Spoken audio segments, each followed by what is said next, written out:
안녕하세요. 저는 태국 수라타니에 있는 프라카키오위를 섬기는 스마입니다. 사랑누리 키오위 여러분 축복합니다. 슈기도문을 태국어로 하겠습니다. 네.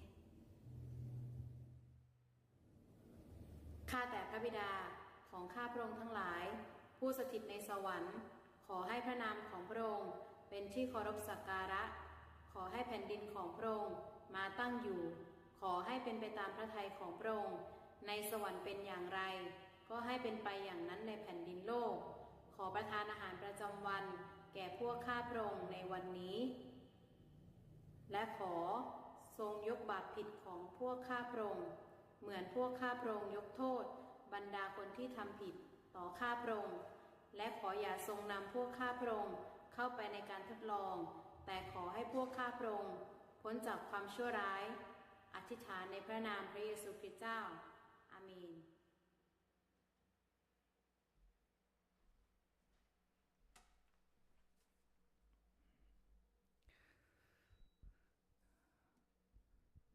주기도는 총 8부분으로 구성이 되어 있습니다. 맨 처음에가 아빠 되신 하나님을 부르는 서두가 나오고요. 그 다음에 하나님 나라에 관한 청원 셋이 나오죠. 하나님의 이름이 거룩해지게 하시고 하나님 나라가 오게 하시고 하나님의 뜻이 땅에서도 이루어지게 하다는 세 가지가 나오고요. 그 다음에 우리 청원, 우리라는 이름으로 된 청원이 3개가 나옵니다. 일용할 양식 우리에게 주시고 우리의 죄를 사하여 주시고 우리를 악에서 구하소서라는 우리 청원이 셋 나오고요. 맨 마지막에 모든 것이 하나님께 있습니다라는 송영이 나옵니다. 이렇게 구성되어 있는데요. 저희는 주기도를 한 11개 정도로 나누어서 지금 살펴보려고 하고 오늘이 9번째입니다.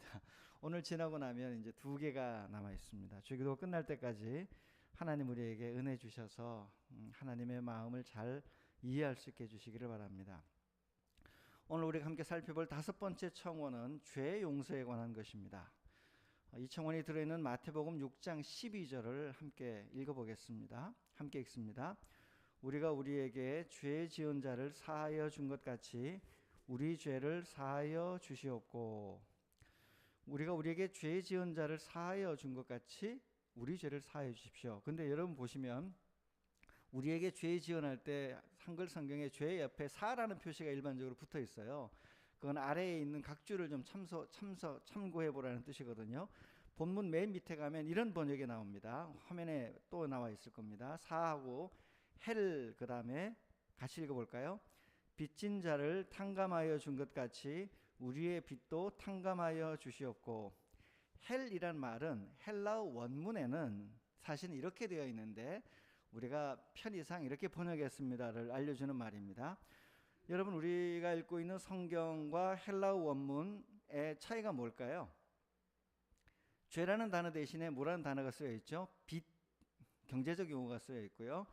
죄를 사하여 준다는 말 대신에 탕감, 빚을 없애준다. 탕감이라는 용어가 사용됐습니다. 이게 원래 헬라어 원문에 이렇게 있어요. 차이가 좀 나죠? 왜 이런 원문을 마태복음에서 우리가 죄라는 용어로 사해달라는 용어로 바꿔 번역했을까요? 그것은 원래 뜻은 죄이기 때문이에요. 유대인들은요 죄를 하나님과 이웃에게 빚을 지는 일로 생각했습니다. 그러니까 우리가 죄라고 하면 좀 뭔가 좀 추상적이죠. 죄 추상적이고 종교적인 용어 같고 내 삶과는 이렇게 막 뭐 밀접하게 뭐가 벌어지지 않는 내면의 뭔가 같아요. 그러나 빚하면 어떤 느낌이 들죠? 빚쟁이한테 시달리는 느낌이 완전히 달라집니다. 내 삶 속에 실제로 일어나는 일, 경제적 손실이 오는 일, 뭔가 나에게 권리 주장을 통하여 내 삶에 실제로 벌어지는 뭔가 같습니다. 그래서 죄를 빚이라고 불렀던 유대인들의 어법은 죄가 가지고 있는 그 실제성, 그거를 제대로 알려주는 가장 좋은 용어이기도 합니다. 제가 지난 주간 신문에서 이런 기사를 하나 보았습니다. 코로나가 터진 이후에 남편 월급이 한 30만 원 줄었대요. 한 300만 원 정도를 버는데 가족이 5이랍니다. 아이가 5이래요. 아이가 5. 그러니까 분유값이 많이 드는데 정부 지원금이 50만 원대에서 나오긴 하지만 그걸로 아이들 분유를 대기가 만만치 않았습니다. 매달 일정하게 손해가 나니까 애기 엄마가 방법을 찾다 안 되어서 남편 몰래 미등록 대부업체에서 20만 원을 빌렸답니다. 조건은 일주일 뒤에 40만 원으로 갚는 걸로 하고. 그러니까 20만 원 빌렸는데 일주일 뒤에 40만 원이니까 한 주에 2배가 되는 거잖아요. 이렇게 계산해 보면 연 이자율이 5,200%예요. 법으로 못하게 돼 있는데 실제로는 벌어지는 일이거든요.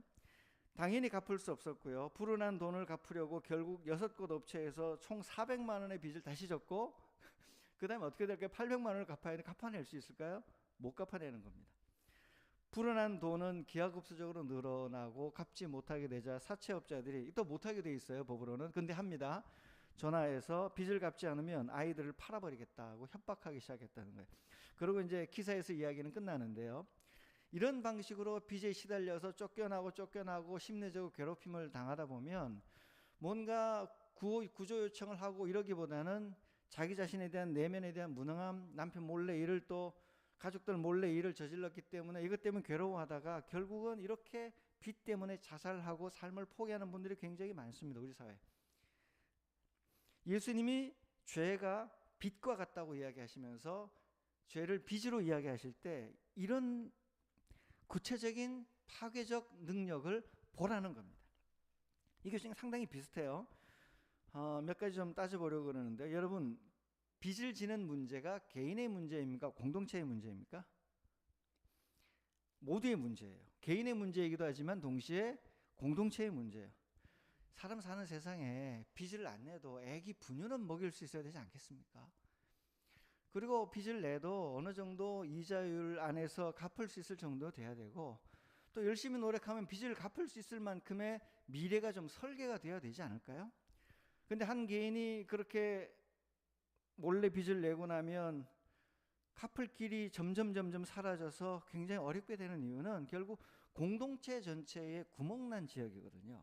그러니까 법을 시행하고 만들고 하지만 실제로 집행되는 과정이, 시행되는 과정이 어딘가에 구멍이 났고, 그렇게 되는 분들은 삶을 돌이킬 방법이 없는 겁니다. 지금 시대에도 이런데 예수님 당시는 어땠을까요?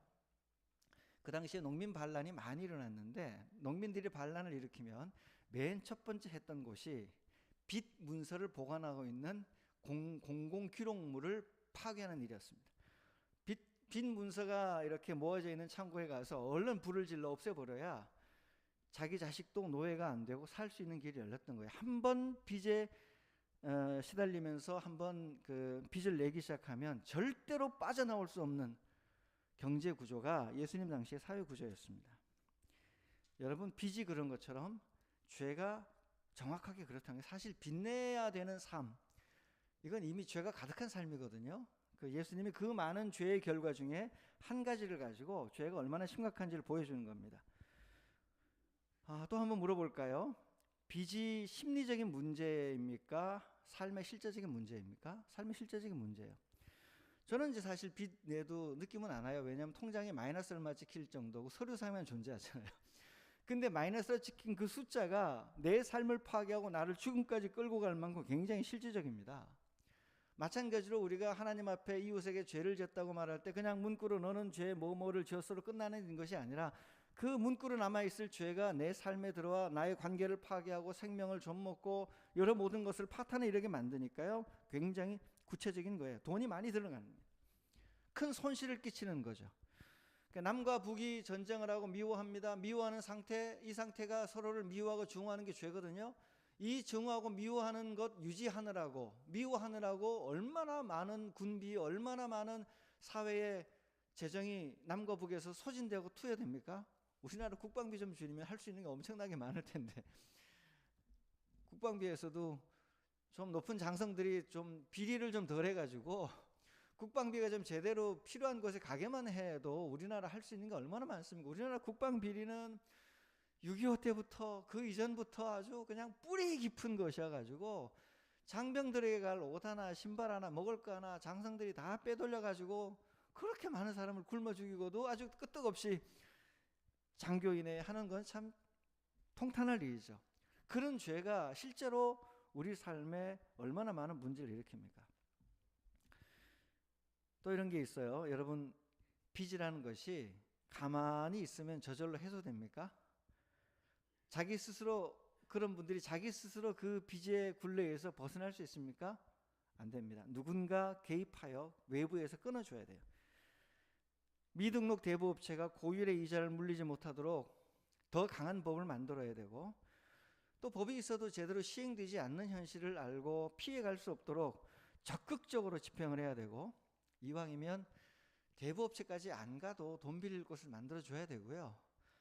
더 좋은 것은, 생활의 가장 기본적인 것은 좀 어느 정도 사회가 공급해주는 시스템이 되어야 안 가지 않겠습니까? 저는 이게 처음에는, 예전에는 잘 몰랐는데요, 뭐 이렇게 대출을 하거나 이럴 때 보니까 내 신용 등급에 따라 이율이 달라지더라고요. 이거 너무 기가 막힌 일이에요.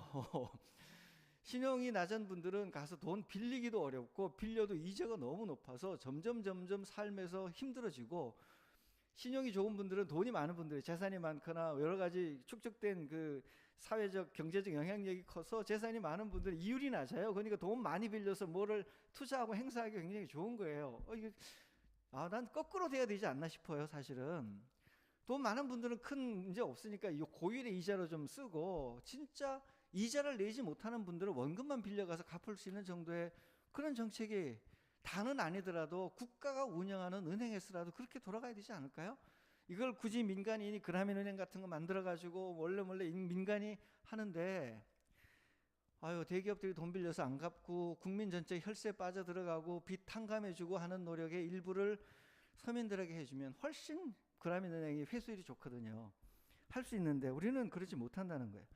그러니까 이런 식으로 빚이 그렇듯이 죄에 한번 빠져들어가고 나면 스스로 죄가 가져오는 파괴적 능력에서 빠져나올 수가 없어서 삶 자체가 파괴되니까 누군가 외부에서 그를 도와서 끊어줘야 된다는 겁니다. 그러니까 사탄은 미등록 대부업체 같은 존재인 거예요. 예수님에 의해서 십자가에서 못 박혀진 예수님에 의해서 패배한 후에 사탄은 공적인 지위를 잃었기 때문에, 합법적인 권한을 상실했기 때문에 미등록 대부업체, 사채업자, 악덕 사채업자인데, 우리의 생명을 인질로 죽음으로 끌고 가서 우리를 결국 죽게 만드는 사탄의 권세를 깨기 위하여 예수님이 이 땅에 오셨고, 예수님의 보혈의 피로 우리를 구원하여 주셔서 빚 탕감, 죄를 탕감해 주신 거죠. 죄로부터 더 이상 고생하지 않게 해주시고, 너는 이제 해방된 자유민이다 라고 이야기를 해주시는 것이 기독교적 복음입니다. 이 죄의 해방선언, 이 복음의 해방선언은 단지 심리적 차원의 죄만이 아니라 우리가 가지고 있는 사회 전반에서 벌어지고 있는 모든 죄에서 동일하게 해방되어야 되는 거예요. 그러니까 총체적으로 비탕감, 죄탕감, 총체적으로 죄용서, 이게 선언되어야 된다는 거죠. 그래서 로마서 6장 23절에 이런 말씀이 있습니다. 함께 읽어볼까요? 죄의 싹은 사망이요 하나님의 은사는 그리스도 예수 우리 주 안에 있는 영생이니라. 여러분, 이런 성경을 읽을 때 죄의 싹은 사망이다 그럴 때, 우리가 살아나서 인간이 죄 지어서 죽는구나 정도가 아니고요. 뭘 떠올리셔야 되냐면, 죄를 지어서 죽어가는 구체적 인간 한 명 한 명을 떠올려야 됩니다. 이 사회적 문제 안에서 자기 스스로 만든 실수를 되갚지 못해서 결국 목숨을 끊어야 되는 존재들, 전쟁의 피해자가 된 사람들, 누군가의 탐욕으로 피해자가 되어 전쟁터에서 쓰러져가는 사람들, 장애인들이 자신들의 당연한 권리를 얻기 위해서 목숨을 걸어야 되는 상황들, 장애인들을 보고 버벅인다고 이야기를 하는 그분이 찾아보니까 가톨릭 신자예요. 가톨릭 신자가 예수님의 사랑을 이야기하는 분이, 예수님은 안식일법을, 당시 법을 어겨가면서 가난한 사람을 돌봤는데, 예수님은 가난한 사람을 돌보기 위해 실정법 신경 쓰지 않았어요. 왜? 하나님의 사랑의 법이 더 컸기 때문에 눈앞에 보이는 작은 법들을 오히려 초월하여 더 궁극적인 법의 정신, 모든 인간을 행복하게 하고 모든 인간의 자유를 보장하기 위한 더 궁극적인 하나님 나라의 정신을 실천하기 위해서 예수님은 수가성 여인 만나고 사마리아 건너 다니시고, 만나서는 안 될 사람을 다 만나고, 세례와 죄인들 자기 집에 초청하고, 또 어떤 사람의 집에 초청하여서 죄인들과 밥 먹으면서 그 당시 바리새인들이 만들고 있는 모든 법 다 어겨가면서 결국 예수님이 당대 법률과 충돌하여 처형되는 거 아니겠습니까? 아주 무서운 일이죠. 그런 죄로 인하여 누군가 목숨을 걸고 죽어야 되는 상황들, 실제로 장애인들 분과 함께 휠체어 타고 지하철 버스 한번 타 보셔야 돼요. 얼마나 힘든가. 목숨을 걸어야 될 일이고 만들어진 이 에스컬레이터로 올라내리려고 만들어진 거 이용하려면 사람 부르고 정말 쉽지도 않고요. 24시간 가동되는 게 아니라 일정한 시간이 되면 때로는 어느 곳은 남의 건물 안으로 통과하는 엘리베이터가 있어서 일정한 시간이 되면 끊어져요. 돌아갈 방법이 없어요. 정말로 힘들거든요. 그것을 놓고 이동권 시위를 하고 삶을 살아가게 해달라고 하소연하는 것을 놓고 당신들도 우리가 만든 법을 지켜라. 근데 그 우리가 만든 법은 장애인의 형편을 고려하지 않고 만들어진 법이잖아요. 그러면 안 됩니다. 그거는 그리스도인이 할 일이 아닙니다. 그래서 그런 우리 인간의 탐욕, 힘 있는 사람이 가지고 있는 무한의 자유, 내가 가지고 있는 시스템을 유지하기 위하여 가지고 있는 그 죄의 값이 어떻게 벌어지냐? 누군가의 죽음으로 벌어지는 거예요. 죄의 삭은 자기만 죽는 게 아니라 이웃까지 사망으로 내모는 죄입니다. 내 죄 때문에 내가 죽기도 하고 내 죄 때문에 이웃이 죽는 거거든요. 러시아의 탐욕, 미국의 탐욕, 국제질서의 정치의 탐욕 한복판에서 가장 가난한 고아와 가부들, 가장 가난하고 힘없는 사람들이 전쟁터에서 죽어가 나가는 거 아니겠습니까? 죄의 삭은 사망이라고 말할 때 그런 우리의 심리적인 게 아니라 실제로 눈앞에 벌어지는 사망의 현장, 참혹한 현장, 세월에서 희생되어 갔던 학생들 죽음, 스텔라 데이조의 죽음, 노동자들의 죽음, 김영균 같은 청년들의 죽음, 그 죽음을 눈앞에 두고 우리 사회의 죄의 삭슨, 죄로 인하여 만들어진 비용은 결국 죽음뿐이구나라는 것을 알고 이것을 구원할 길이 어디 있을까? 우리 안에서 구원할 수 있을까? 국회에서 논의했더니 국회에 있는 국회의원들이 자기 이익과 반하는 법, 이해 충돌 너무 잘 따져서 문제가 생기면 먼저 빠져나가시고 자기 이익과 반하는 법을 만들어서라도 사회를 좋게 해달라고 기꺼이 내놓는 그 일이 일반적인 인간의 탐욕 안에서 가능할까요? 정치인들이 가능할까요? 자기 이익을 돌봐주는 사람을 뽑아내는 지금의 시스템에서 단지 그 시스템 안에서 각축해서 가능할까요? 성경은 그렇게 안 된다는 거예요. 근본적으로 한 인간이 예수를 주로 고백하여 자기 부정을 하고 십자가 앞에서 자기를 내려놓고 자기에게 반하는 것일지라도 하나님 나라를 위한 것이라면 기꺼이 두 손 들고 받아들이는 그런 신앙의 근본적인 혁명 안에서만 인류에게 미래가 있다는 거 아니겠습니까? 그게 그리스도 우리 예수 우리 주, 그리스도 예수 우리 주 안에 있는 영생이에요. 예수의 정신 안에서 나오는 영생만이 우리를 행복하게 만든다는 겁니다. 그러니까 이 로마서 6장 23절은 그냥 듣기 좋은 말은 아니에요. 죄의 삭은 사망이요, 하나님의 은사는 우리 주 예수 우리 주 안에 있는 영생이니라, 이렇게 듣기 좋은 말이 아니라 눈앞에 시각적으로 청각적으로 온 감각을 동원하여 인류의 삶을 뿌리 깊게 관찰하고 내린 피하고 싶지만 피할 수 없는 진리, 결론이라는 거예요. 이 때문에 죄 용서, 죄를 어떻게 처리할 것인가에 관한 해법이 나오지 않는 한 인류에게 미래가 없다는 진단을 하나님 하신 거고요. 그래서 예수님 오신 것 아니겠습니까? 그런 의미에서 성경은 공허하고 추상적인 죽어서 가는 저 이후의 천국을 가르치는 비밀 문서가 아니라 지금 이곳에서 천국의 삶을 누리게 만들게 하는 그런 하나님 나라의 신비로운 법칙이라는 겁니다. 자, 그래서 예수님 하나님께서는요, 이 세상의 죄를 놓고 어떻게 하면 풀어갈까 고민하시다가 가장 쉬운 방법을 택하셨어요. 십자가를 통해 죄 문제를 해결하고 세상을 구하시는 건데요. 자, 십자가로 우리가 공로 없이 은혜를 받죠. 조건 없이. 예수님의 그 십자가의 은혜를 우리가 받아들이고 인정하기만 하면 구원을 얻습니다. 그걸 우리 예수님 측에서는, 하나님 측에서는 엄청난 희생을 치르신 거고 우리 측에서는 공짜예요. 우리는 늘 우리 쪽에 이익만 계산해 공짜라고 그러는데 공짜라는 것만 생각하면 굉장히 나빠집니다. 내 측면에서는 공짜였지만 나에게 공짜를 주기 위하여 상대방인 하나님은 얼마나 큰 희생을 치르는지 생각하니까 야, 이게 내가 너무 미안하고 감사하네. 야, 이게 너무 미안하네. 나는 이거 진짜 1000번, 10,000번 죽어도 마땅했는데 이미 그렇게 사실 죽어가고 있었고 죽어 있었는데 예수님의 십자가에 대신 지신 그 엄청난 희생으로 내가 그냥 살았네. 너무 미안하다. 감사하고 미안한 마음을 가지면 상식적으로 이런 인간은 다른 사람인데 어떻게 되냐면 남들이 나한테 좀 잘못하면 그래도 그래 나도 용서할 수 있겠지. 나에게 잘못한 네가 좀 미안해하면 괜찮아요. 그 정도 괜찮아요. 나는 사실 더 나쁜 놈이었는데요. 괜찮아요.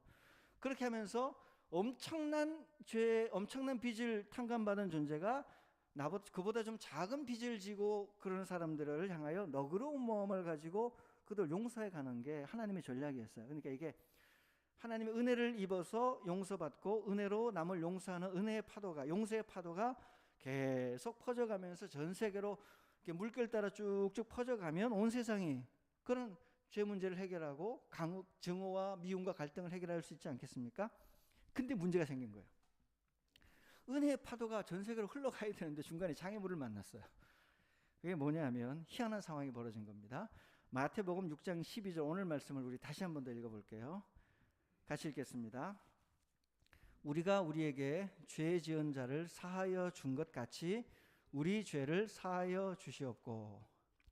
예수님이 굳이 이렇게 이야기를 해서 액면 그대로 보면 우리에게 죄 지은 자를 사하여 주었습니다.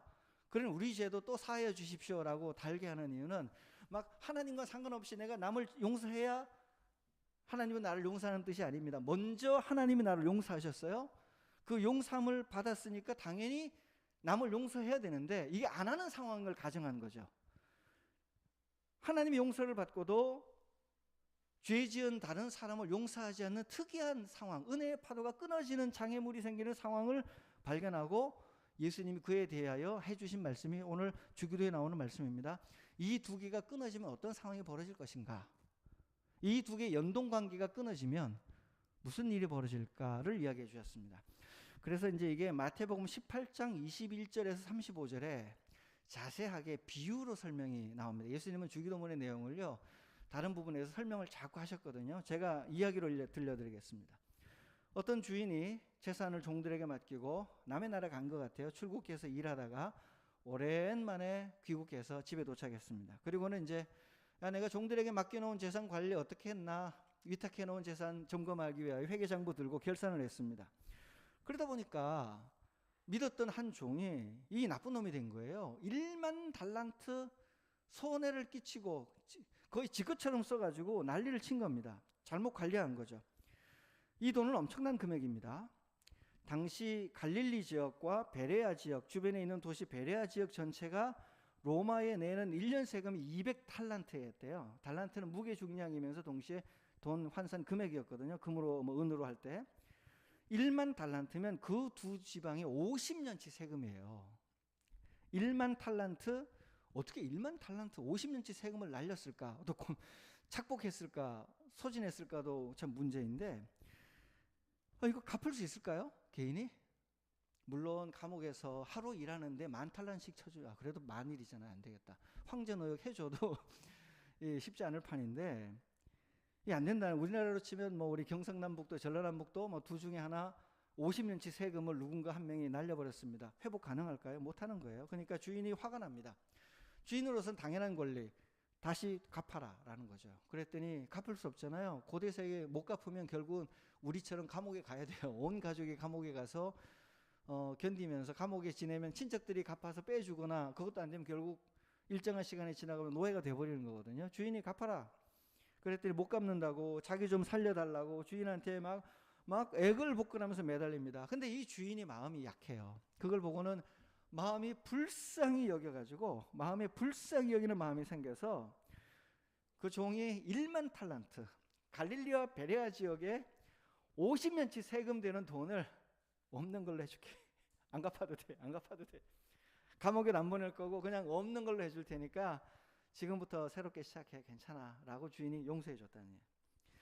자, 이렇게 용서를 받아서 엄청난 은혜를 상상도 못한 은혜를 이 종이 입었습니다. 그리고 집 밖에 나와가지고 돌아가서 집으로 가는 중에 길가에서 누굴 만나냐면 자기 친구 하나 만났어요. 동료를 만났는데 이 동료가 자기한테 100다네리온의 빚을 졌어요. 노동자 일당이 1데나리온이니까 100일 일하면 갚을 수 있는 돈, 이건 충분히 갚을 수 있는 금액이잖아요. 그래서 이걸 놓고 갚으라 그랬더니 이 종이 친구가 제발 좀 시간 좀 달라. 갚을 테니까 아직은 준비가 안 됐으니까 시간 좀 달라 그랬는데요. 이 종이 자기 동료를 용서치 않고 안 돼, 난 못 기다려. 감옥 가. 바로 감옥에 집어넣어버립니다. 이거를 본 다른 친구들이, 동료들이 이 광경을 보고 이 말도 안 되는 일이지 않습니까? 이 분통 터지는 이야기를 보고 주인에게 제보를 합니다. 주인에게 청원을 올려 제보를 했더니 주인이 노발대발하면서 원래 그 종을 다시 불러들여 호통을 칩니다. 주인이 대범하며 그래서 빚 탕감시켰던 거 무효로 되돌리고 너는 감옥으로 가야 된다. 감옥에 쳐넣어버려요. 이런 비유를 예수님이 드시면서 하신 말씀 두 가지가 중요합니다. 마태복음 18장 33절 말씀인데요. 앞을 한번 보실까요? 같이 읽겠습니다. 내가 너를 불쌍히 여김과 같이 너도 내 동료를 불쌍히 여김이 마땅하지 아니하냐. 불쌍히 여김의 파도, 은혜의 파도, 용서의 파도. 하나님이 우리를 얼마나 불쌍히 여긴, 자기 생명을 내놓을 만큼 불쌍히 여기는데 그 불쌍히 여김이 마음에 감동이 되어 남을 더 불쌍히 여기는 게 마땅하지 않느냐. 이렇게 하나님의 작전이었는데 안 됐어요. 그렇게 하지 않으면 어떻게 할 것이냐. 35절 말씀입니다. 함께 읽습니다. 너희가 각각 마음으로부터 형제를 용서하지 아니하면 나의 하늘 아버지께서도 너희에게 이와 같이 하시리라. 근데 아까 마태복음 6장 12절에서 우리가 우리에게 죄 지은 자를 용서하였사오니 우리의 죄를 용서해 주십시오 하는 이유가 이제는 이해가 되는 거죠. 하나님 은혜를 이미 받았고도 남을 용서하지 않고 있는 사람들을 향해 하나님 뭐 하시겠다고요? 네 용서도 취소된다는 거예요. 구원에서 멀어진다는 거예요. 네가 이미 받았던 비탄감 자체가 사라진다는 거예요. 이게 굉장히 무서운 이야기입니다. 그러니까 주기도문의 5번째 청원이 우리의 죄를 용서해 주십시오가 아니라 하나님의 은혜에 따라 우리도 친구들의 죄를 용서하겠습니다 라는 결단을 품고, 그러니 하나님의 은혜가 계속 지속되게, 하나님의 구원이 지속되게 해주십시오라는 기도가 되는 겁니다. 그렇죠? 구원이라는 것은 한 번에 끝난 게 아니고요, 계속되는 일인데 중간에 우리가 하나님을 버리고 이탈할 가능성이 늘 상존합니다. 주님이 우리를 끌어당겨 도와주시지만 인간이 손을 벌려 도망갈 수 있는 겁니다. 하나님이 우리를 용서해 준 그 용서가 언제 완성이 되냐면 우리가 남을 용서할 수 있을 때 완성이 되는 거예요. 학교 다닐 때 선생님한테 열심히 설명 들었는데 언제 공부가 내게 됩니까? 내가 남을 가르칠 수 있을 때 진짜 내게 됩니다. 마찬가지로 하나님께 받은 용서를 내가 남들에게 베풀 수 있을 때 그 용서가 진짜로 회복되고 사실이 된다는 거예요. 여러분, 그래서 이게 둘 사이가 연동되어 있다는 게 굉장히 중요합니다. 하나님 사랑과 이웃 사랑이 연동되어 있어요. 하나님의 은혜와 이웃에 대한 은혜가 연동되어 있고, 하나님께 드릴 사랑과 이웃을 향한 사랑, 하나님께 죄를 짓는 것과 이웃에게 죄를 짓는 것이 항상 연동이 되어 있어요.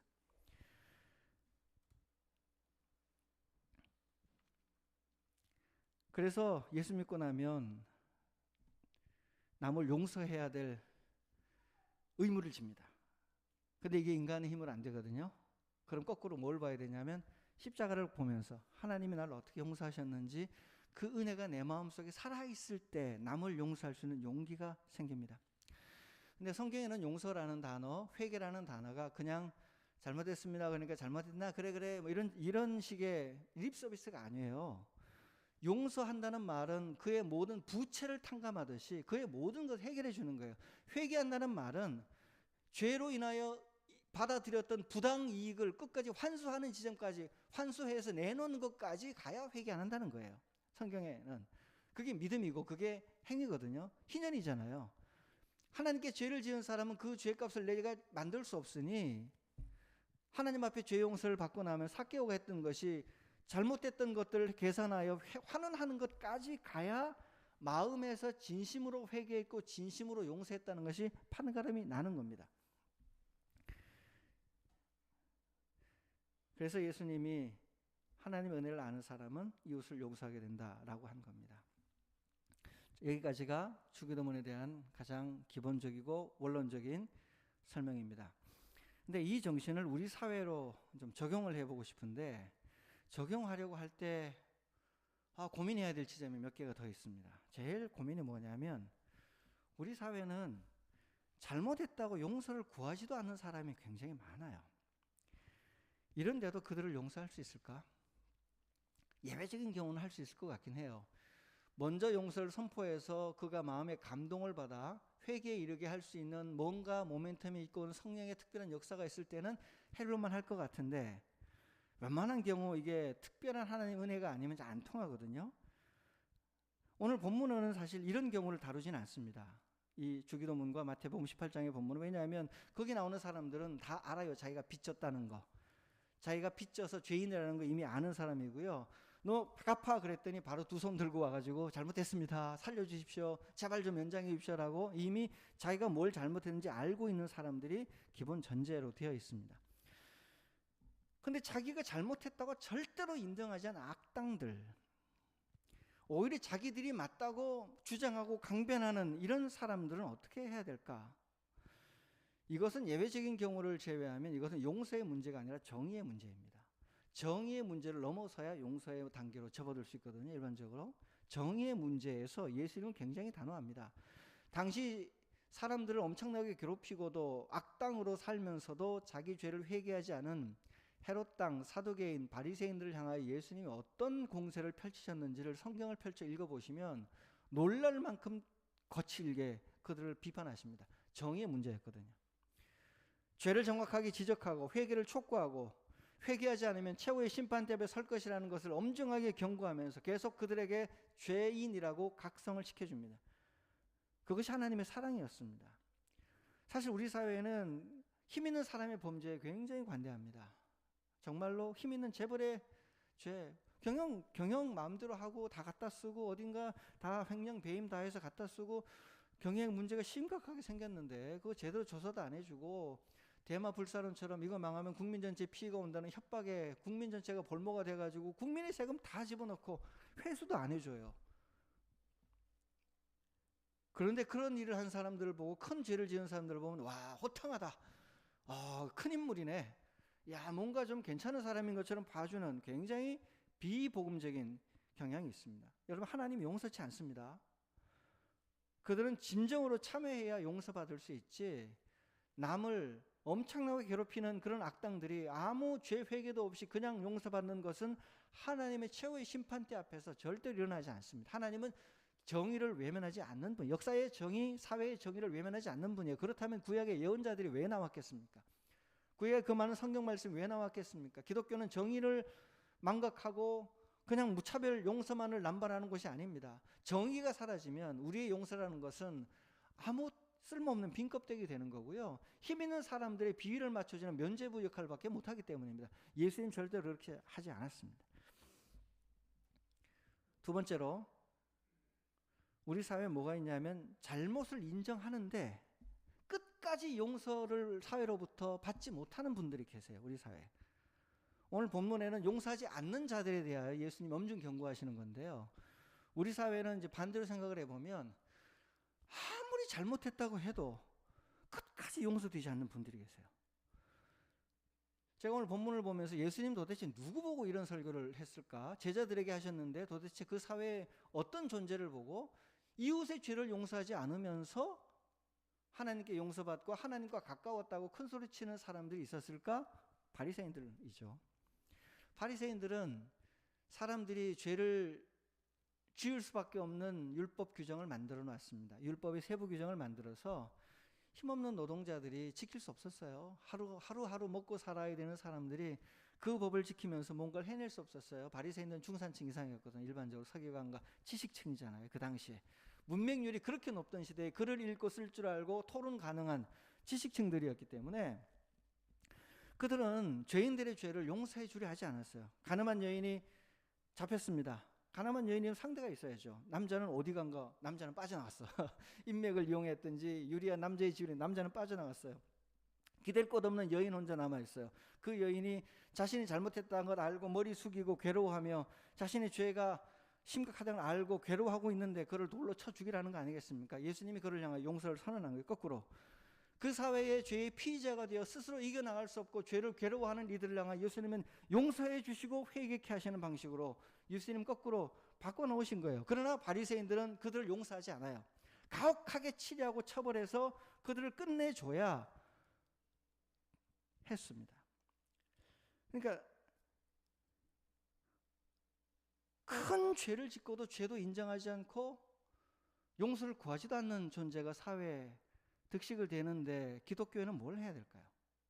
정의를 외쳐야겠죠. 그러나 우리 사회 안에 잘못했다고 100번을 말해도 용서받지 않고 끝까지 용서의 사각지대에서 온 사회로부터 린치당하는 존재들이 우리 사회에 있어요.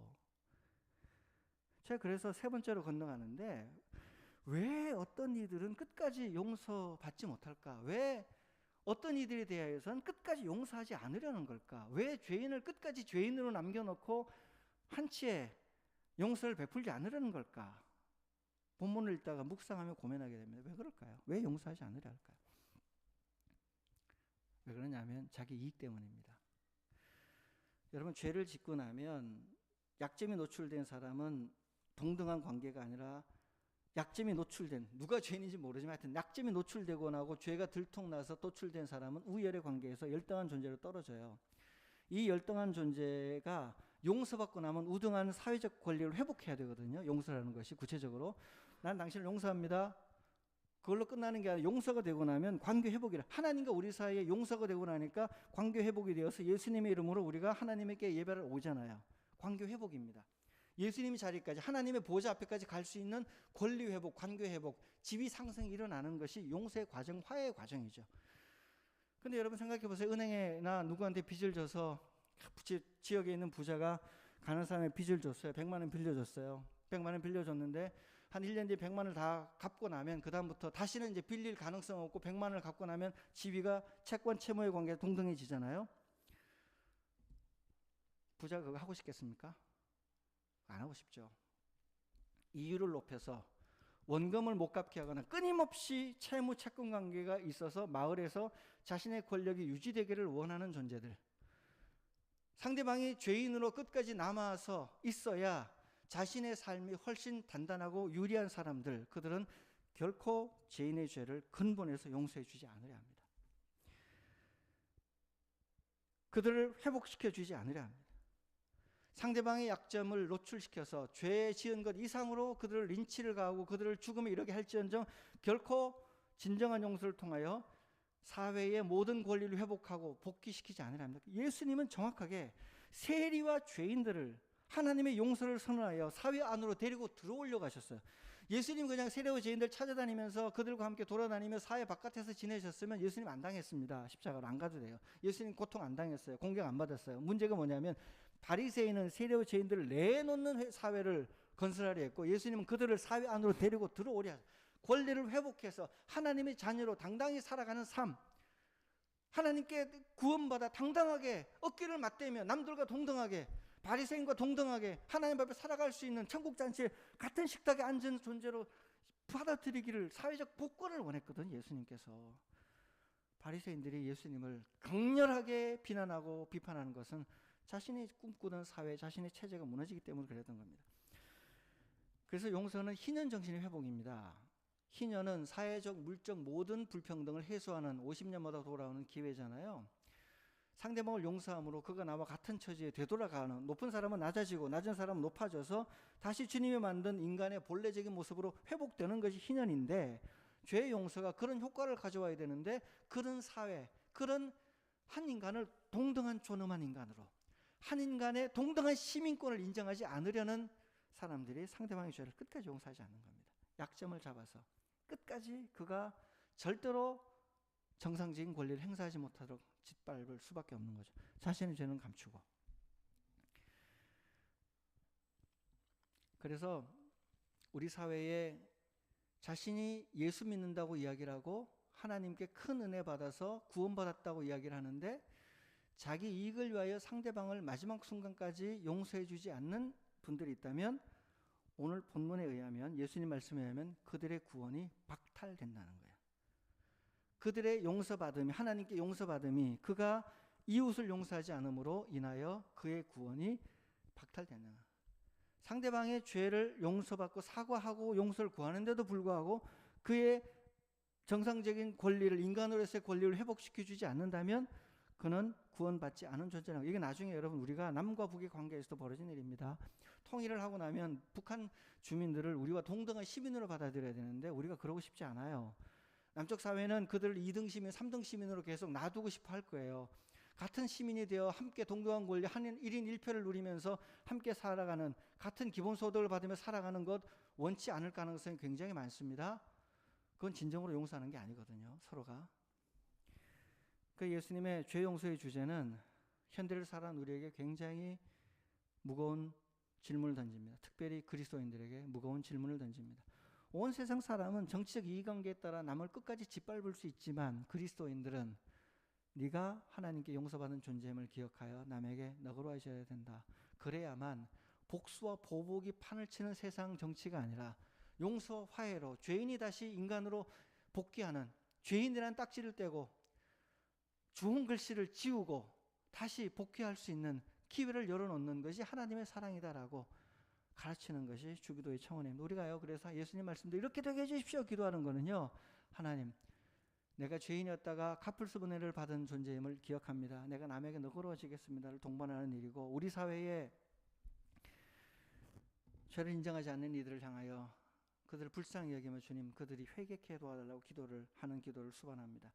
제가 우리가 무엇을 했으면 싶을까 하는 것을 설교를 마지막 마무리하면서 몇 가지 생각해 보았습니다. 첫 번째로, 여러분이 남에게 죄를 지은 게 있다면 용기를 내어 용서를 좀 구하시길 바랍니다. 용서를 구하는, 내가 잘못했다는 말이 화해를 불러오는 가장 좋은 일입니다. 철저한 참회를 통해 진정한 용서를 여러분이 경험하시면 여러분 해방되잖아요. 용서받으면 그와 여러분의 관계가 회복되지 않겠습니까?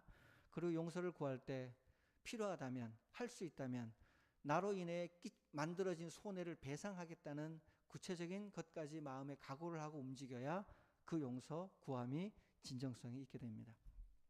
두 번째로, 누군가가 여러분에게 와서 내가 잘못했어요, 나 진짜 잘못했어요, 미안해요 라고 말하면 너그럽게 용서하실 수 있기를 바랍니다.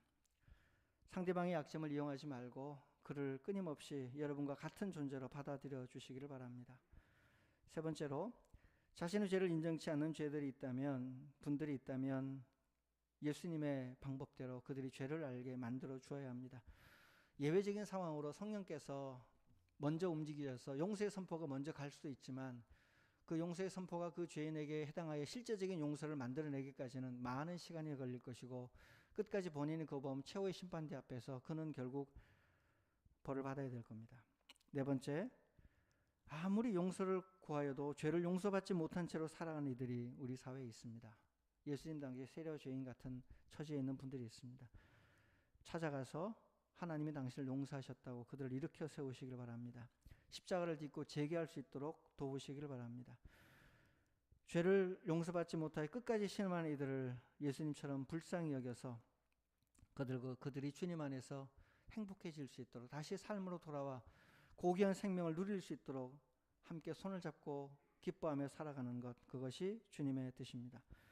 그렇게 하면 바울이 노래했던 것처럼 주인과 종이 한 자리에 앉는 건 같아졌다는 뜻이거든요. 어떻게 주인과 종이 같은 밥상을 받아요? 옛날 어릴 때 아버지하고 자식들도 같이 밥상을 못 받았는데, 주인과 종이, 여자와 남자가, 빈자와 부자가 하나가 되는, 실질적으로 주님 안에서 하나가 되는 하나님 나라, 미움도 없고 차이도 없고 차별도 없고 모두를 동등하게 존중하는 하나님 나라가 올 것입니다. 이 꿈이 죄를 용서해달라고 외치는 여러분의 삶에서 이루어질 것을 믿습니다. 함께 기도하겠습니다. 주님 앞에, 주여, 우리가 죄인임을 잊지 않게 해주시고 우리가 이웃들의 죄를 용서할 수 있는 능력을 달라고, 원수를 사랑하여 회개하게 하는 능력을 달라고, 사랑의 감동으로 삶을 돌이키게 만드는 그리스도인들의 능력이 교회 안에, 한국 교회 안에 가득하게 해달라고, 죄지는 이들의 친구가 되어 같이 이익을 누리려는 이들이 한국 교회 안에서 자리를 잡지 못하게 해달라고, 아무리 해도 용서받지 못한 채로 삶을 마감하고 살아가는 이들, 지은 죄 이상의 벌을 받는 이들, 그들을 주님 불쌍히 여겨달라고, 죄를 짓고도 죄를 외면하고 살아가는, 끝까지 죄인이 아닌 척 자신의 죄를 가리며 큰 소리치는 이들이 주님의 심판대 앞에 서게 해달라고, 주님 우리를 다스려 달라고 이 시간 간절히 기도하겠습니다. 하나님 아버지, 주님께 간구합니다.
저희가 부끄럽습니다. 주님께 불가능한 죄 용서를 받고도 나에게 잘못한 작은 죄들을 용서하지 않은 채 끝까지 그들의 약점을 물고 늘어지는 우리들의 악함을 주님 앞에 고백합니다. 부모와 자녀 간에 다툼이 있을 때, 부부 간에 다툼이 있을 때 이미 용서해버린 지난 죄들까지도 들추어내어 우위에 서려 하는 우리의 이 악한 본성을 주님 앞에 고백하며 용서를 구하오니 주여 우리를 불쌍히 여기사 우리의 죄를 사하여 주시옵소서. 하나님 아버지, 우리 사회 안에는 절대로 용서를 구하지 않는, 잘못했다고 절대로 말하지 않는 악한 이들이 우리 사회의 주류가 되어 큰 소리치며 지내고 있습니다. 이웃의 피눈물, 죄의 삭슨 사망이라는 이웃의 그 처절한 눈물과 죽음의 피눈물을 보고도 마음을 돌이키며 살아온 길을 한 번이라도 되돌아보려 하지 않는 이들이 이 땅에 가득합니다. 하나님 불쌍히 여겨주셔서 그들도 죄를 깨닫고 하나님의 구원에 이르게 하여 주시옵소서. 죄인인 채로 최고의 심판대 앞에 설 것이 아니라 죄를 회개하고 주님 앞에 설 수 있도록 성령이여 오셔서 그들의 마음도 감동하여 주시옵소서. 회개하게 하여 주시옵소서. 구체적인 방식으로 돌이켜 자신들의 죄를 개인과 공동체 앞에 용서를 구하고 필요할 경우 삶을 다하여서 죄의 값을 갚게 하여 주시옵소서. 하나님 아버지, 우리 사회에는 한번 생겨난 가난의 빚의 굴레를 벗어나지 못하는 영원한 가난이들이 있습니다. 우리 사회에는 작은 잘못을 큰 잘못처럼 징벌처럼 처벌받고 마녀 사냥당하며 눈물 흘리며 죽음 가까이에 가 있는 수많은 의인들이 있습니다. 하나님 아버지, 인간이 연약하여 크고 작은 실수를 하겠지만 우리 작은 실수를 끝까지 용납하지 않고 이 정치적 이익의 도구로 삼는 이 사회를 주여 불쌍히 여겨주셔서 눈물 흘리는 이들의 눈물 닦아주시고 주님이 그들을 용서해 주사 더 나은 삶을, 더 나은 거듭난 사람으로 새로운 삶을 살 수 있는 용기와 기회를 하나님 갖게 하여 주시옵소서. 하나님 아버지, 우리도 언제든지 악당이 될 수 있는 흉악한 죄인들입니다. 십자가의 은혜로 오늘도 우리를 깨끗하게 하여 주시고 십자가의 은혜에 감격하게 하여 주셔서 세상의 모든 이들에 대하여, 지구촌에 살아가는 모든 동물과 식물에 대하여, 지구의 모든 구성원 흙과 물에 대하여 너그러운 마음을 가지고 불쌍히 여기는 마음을 가지게 하여 주시옵소서. 예수님 이름으로 기도드립니다. 아멘.